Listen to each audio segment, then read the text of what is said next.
A human highlight reel, a generational talent, and some would even go as far as saying the most electric college football player of all time. Reggie Bush is one of the best known players in college football history, displaying flashes of greatness as a Trojan in 2005 and then in the NFL. His rise was without some controversies and question marks along the way in 2006 when adversity struck. And despite these treacherous accusations, he continued to be a force to be reckoned with, setting the stage for his rise and story to unravel in the NFL. This is the story of Reggie Bush.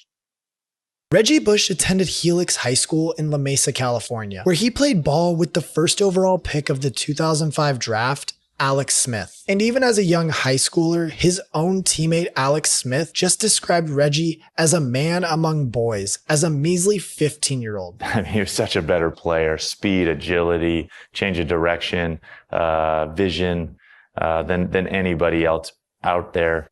Even as a 15-year-old, I remember people constantly, he's going to win the Heisman one day. Fast forward to 2004, Smith and Bush were later finalists for the Heisman, marking it as the first time a high school had two finalists at the same ceremony. Oh, and did I mention while being a 5-star recruit on the football field, he was also a track star? His exceptional skills attracted attention from almost every college football program. And surprisingly, although USC wasn't as dominant as it had used to be, new head coach Pete Carroll had managed to use the flashiness and celebrities around LA to draw on highly sought after recruits like Reggie Bush and Matt Leinart. University of Southern California.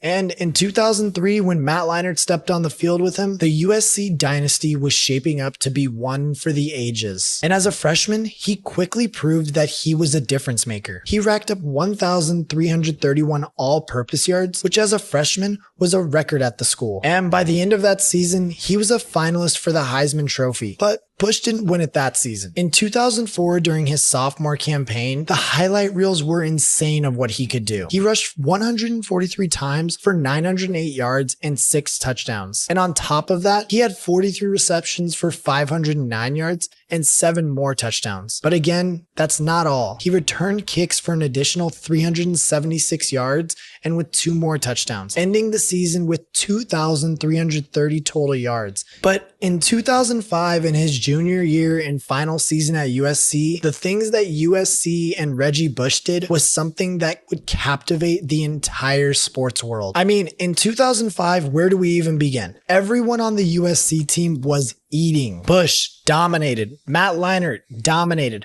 Hell, even Landale White dominated as a 1-2 combo in the backfield with Reggie. The defense dominated. The Bush push that sent Notre Dame home crying, and they were back to beating their crosstown rival in UCLA. And in November of that year also, Reggie Bush put on one of the greatest highlight reels that anyone had ever seen against Fresno State, leaving everybody's jaw on the floor after he did this. Reggie Bush right up the middle. Hits the outside. He's at the 30. It's another foot race. Cuts it back to the 20. Comes back to the near side of the field. He is going to go. It's going to be another USC touchdown. Bush finished with 200 carries for 1,740 yards on the ground, alongside 39 receptions for 481 yards, with 18 touchdowns combined. Tack on an extra couple hundred yards racked up on punt returns and add 500 yards on kickoff returns. He was flat out one of the greatest running backs in college football history and was completely decimating his opponents on a weekly basis. I mean, hell, if you wanted a quick million views on YouTube at the time, all you had to do was go find some Reggie Bush highlights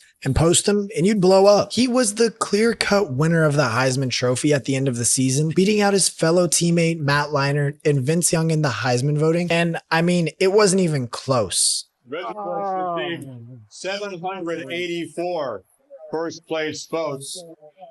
This was a Heisman landslide. Along with that, he was the Associated Press College Football Player of the Year. So what's left, you ask? A national championship. And there was one man standing between USC and that national title. And Vince Young proceeded to put together one of the most magical and greatest national title wins of all time, ending USC's 35-game win streak they had brought into that game and put UT on top. And after the heartbreaking loss, he didn't want to stick around at USC and opted to forego his senior season to enter the NFL draft. Bush was projected to go #1 overall to the Houston Texans, given his talent and his combine performance. performance. Only spoke to Houston. That was it. So everything I'm thinking is I'm going to Houston. I'm looking for property down there already. And then the night before, we find out on ESPN that Mario Williams is going first on the ticker. But he didn't have to sit very long after that to receive the call that every college athlete dreams of. Call Sean Payton and is like, hey, don't draft us. We're not coming. Don't draft us, right? And Sean's like, this verbatim, I'm drafting Reggie Bush. And And everything was lining up for Bush to continue his dominance in the NFL, alongside his newly acquired Drew Brees and rebuilding Saints team. But there was one blaring red flag about Reggie Bush that stood out. Days prior to the draft, Yahoo Sports reported possible financial benefits that Bush and his family may have received during his time at the school. It was reported that Bush's parents lived rent-free in a house that was owned by a marketing agent, Michael Michaels.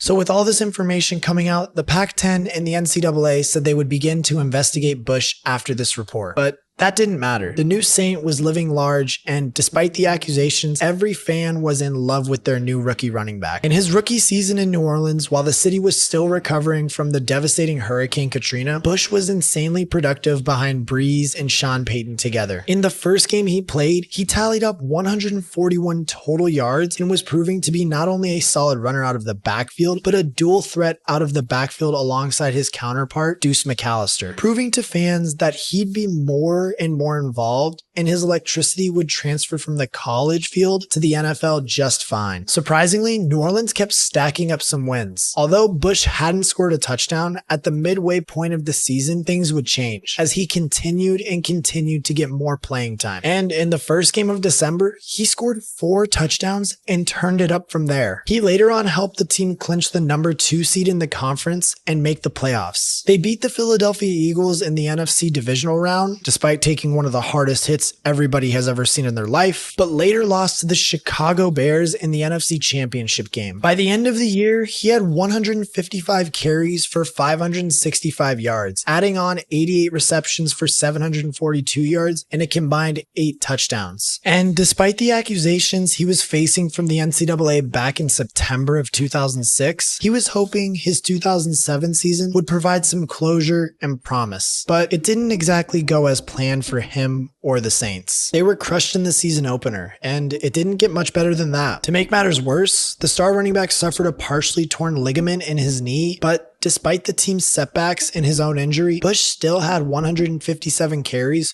for 581 yards and 4 touchdowns in the games he did play, both of which were more than his previous season's total. And again, more and more accusations and information of his time at USC were coming about. At the time, sports agent Lloyd Blake sued Bush and his parents in an effort to recoup nearly $292,000 in cash and gifts the family allegedly accepted from him during Bush's final 2 seasons at USC. They had gotten all the information they had wanted on their golden boy, even though they knew that every star athlete was being paid some type of amount of money across the nation, or being helped in some fashion. They had finally caught somebody cheating and would make sure that he would pay. Hell, some people were even saying, including my 10-year-old self at the time, were wondering, would USC get the death penalty? But we wouldn't hear from the NCAA for another 3 years until 2010. In his 4th season, it was almost seeming like different years, same Reggie Bush, resting from more injuries and having a limited snap count. And due to all of this, he had career lows across the board, but he did show up when it mattered. He played throughout the postseason in New Orleans and helped them big time in the Super Bowl against the Colts. And now was he not only a Heisman Trophy winner and a national icon, he was a Super Bowl champion. But after the big Super Bowl victory, everything changed, and Bush wouldn't be able to enjoy this victory very long. Reggie Bush could become the first player in the 75-year history of the Heisman Trophy to lose that award.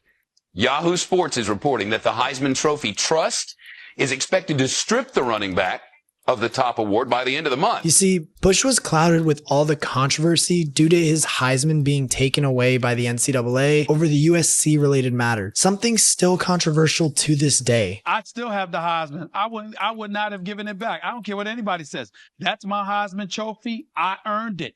Reggie Bush did not cheat. He didn't take performance-enhancing drugs. He didn't go on the field and cheat in any way. The NCAA had finally completed its investigation into USC, which included started looking into allegations against Bush and a former USC men's basketball player, OJ Mayo. And just so coincidentally, that same day, Pete Carroll resigned from his position to take the head coaching job with the Seattle Seahawks, which made this whole thing look even worse. The NCAA would hand down sanctions and USC would have to vacate their last 2 wins of the 2004 season and the entire 2005 season, while also being banned from bowl games in 2010 and 2011. They also forced USC to dissociate from Reggie Bush, and on September 14th, Reggie Bush would do something that had never been done before. Bush announced in a statement that he would voluntarily return his Heisman Trophy to the Heisman Trust, becoming the first player to ever do so. And since that day, the Heisman Trust has just left that award vacant for 2005. Oh, and yeah, you guessed it. In his 2010 season, it was full of more injuries. This time, a broken bone in his leg in the second game of the year, and returned to minimal production. All in all, it just wasn't pretty. And the Saints knew that with Bush diminishing and him not being nearly as productive as they had wished, the Saints traded him to the Miami Dolphins. And while in Miami, he almost had a slight resurgence in his career in the 2 years that he spent there. In 2011, the Dolphins started the season 0-7, but had some good games towards the end of the year. Regardless of the team's success though,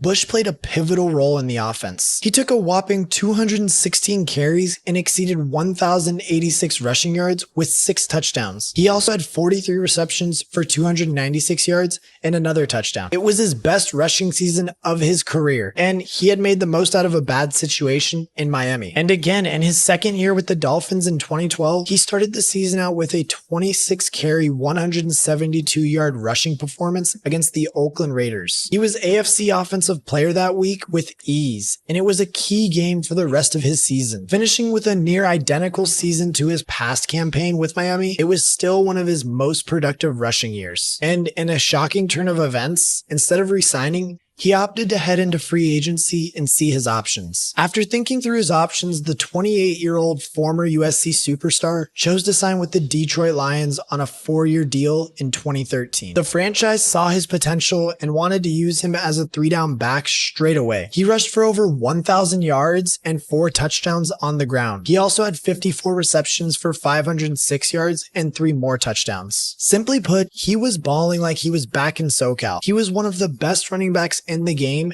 and got rated 85th by his NFL peers on the top 100 list. In 2014, fellow running back Joique Bell started getting more of the lion's share of the carries, and it damaged Bush's numbers. It ended up being one of his worst seasons dating back to the 4th year of his career when he played just 8 games. And to make matters worse, he was cut by the team and signed to the San Francisco 49ers in 2015. As a now 30-year-old, he played just 5 games and he really just had 8 carries for 28 yards, but it was clear that there wasn't a spot for him in San Francisco. This led to him being bounced to the Buffalo Bills as a backup running back the following season, where he appeared in 12 games but had 12 carries for -3 yards on the season. Yes, you heard that correctly. -3 yards on the season. He later retired from the league, but ended his career with overall good numbers. And at the end of the day, it always felt like Reggie Bush could have had a better career than the one he had, even though he was a Super Bowl champion and an effective back for multiple seasons. But while being caught in the midst of one of the most notable NCAA scandals of all time and having to give back his Heisman, many others, including myself, believe he earned that award and should have kept it because his performance on the field at USC was unlike anything we had ever seen before. And the money didn't help him play better each and every Saturday. He was just that much better than anyone else in 2005, leading him to be one of the most electric college football players we had ever seen take the field.